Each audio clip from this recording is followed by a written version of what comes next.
क्रिस्त में मेरे प्यारे भाई और बहनों, आप सबों को मेरा प्यार भरा जय यीशु, प्रेज द लॉर्ड।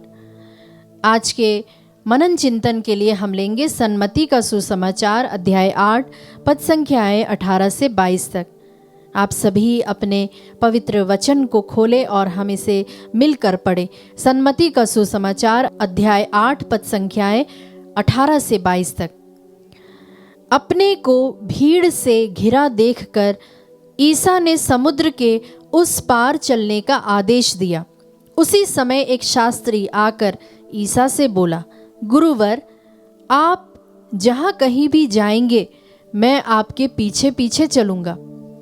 ईसा ने उससे कहा, लोमड़ियों की अपनी मांदें हैं और आकाश के पक्षियों के अपने घोंसले, परंतु मानव पुत्र के लिए सिर रखने को भी अपनी जगह नहीं है।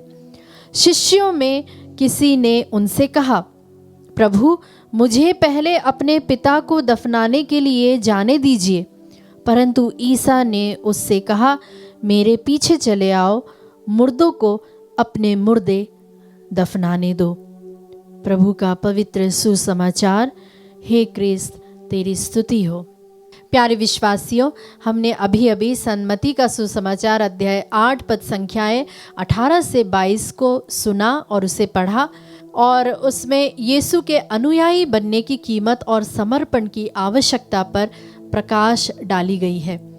यह वचन हमें सिखाते हैं कि यीशु का अनुसरण करना केवल एक भावनात्मक निर्णय नहीं है, बल्कि एक गहरी प्रतिबद्धता है। आइए हम इसे व्यक्तिगत जीवन और दैनिक जीवन के संदर्भ में इन वचनों को समझें। पहली चीज जो प्रभु का वचन हमें सिखाता है वह है समर्पण की कीमत। यीशु ने कहा कि लोमड़ियों की अपनी मांदें होती हैं, पक्षियों के अपने घोंसले होते हैं, लेकिन मानव पुत्र के पास सिर टिकाने के लिए भी जगह नहीं है।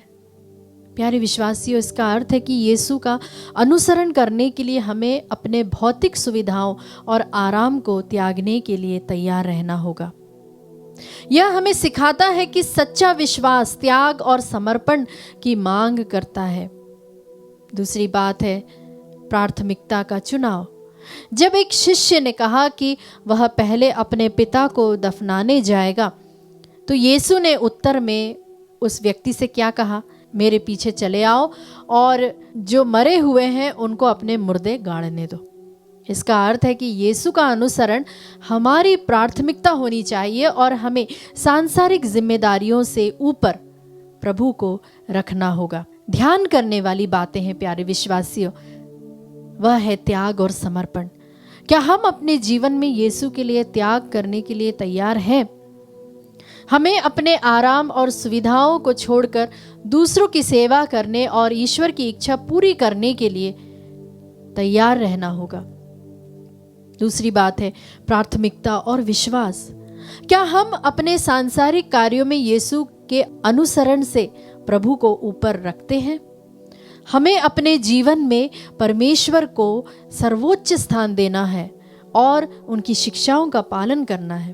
प्यारे विश्वासियों, प्रभु का वचन आज हमें प्रोत्साहित करता है कि हम त्याग का अभ्यास करें। अपने समय, अपना धन, अपने संसाधनों का हम उपयोग दूसरों की मदद करने और समाज के सकारात्मक बदलाव लाने के लिए इस्तेमाल करें। अपने जीवन में उन चीज़ों को पहचानें जो मुझे और आपको यीशु के और करीब आने से रोक रही है और उन्हें त्यागने का अभ्यास करें। प्यारे विश्वासियों, अपने दिन की शुरुआत हम प्रार्थना और बाइबल अध्ययन से करें ताकि ईश्वर का मार्गदर्शन हमारे जीवन में प्राथमिकता बने। अपने कार्यों में यीशु की शिक्षाओं को हमें शामिल करने का साहस मिले, चाहे वह व्यक्तिगत हो या प्रोफेशनल हो। प्रभु के इन वचनों के द्वारा प्रभु हमें सिखाता है कि हम यीशु का अनुसरण करना केवल शब्दों से नहीं बल्कि हमारे कार्यों और जीवन शैली के द्वारा करते हुए अपने जीवन में दिखाए। यह हमें चुनौती देता है कि हम अपने विश्वास को गहराई से जिए और इसे अपने दैनिक जीवन में लागू कर सके। क्या आप इन वचनों को और गहराई से मनन चिंतन करना चाहेंगे? ध्यान करने वाली बातें हैं प्यारे मित्रों। आज हम अपना आत्मविश्लेषण करें। क्या मेरी प्राथमिकताएं इस संसार की है या ईश्वर के राज्य की है? क्या मैं सच्चे शिष्य के रूप में क्रूस उठाकर जीवन जी रहा हूं? हाँ मित्रों, हम हर सुबह इस तरह से प्रार्थना करें, प्रभु आज मैं तुझे प्राथमिकता दूंगा। इसे हम बार बार इन वचनों को हम दोहराए और कहे कि प्रभु आज मैं तुझे प्राथमिकता दूंगा। हम अपना विश्लेषण करें और अपने आप से पूछे, क्या मैं किसी चीज को यीशु के ऊपर रख रहा हूं? किसी चीज या किसी व्यक्ति, कोई भी ऐसी बात, उस पर हम गौर करें। अगर कोई आत्मिक सेवा या बुलाहट हमें खींच रही है तो हम उस पर विचार करें और कदम बढ़ाएं, टाले नहीं, बल्कि उसे पहली प्राथमिकता दें। आइए विश्वासियों, हम मिलकर प्रभु से एक छोटी सी प्रार्थना करें, अनुग्रह मांगे। आप मेरे साथ जुड़कर प्रार्थना करें।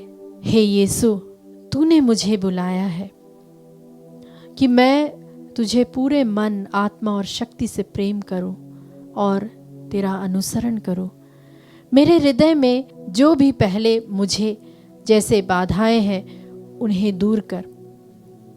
मुझे साहस दे कि मैं तेरा अनुसरण कर सकूं, चाहे राह कितनी भी कठिन क्यों ना हो। मैं तुझ में ही अपनी आशा और उद्देश्य पाना चाहती हूँ। आमीन।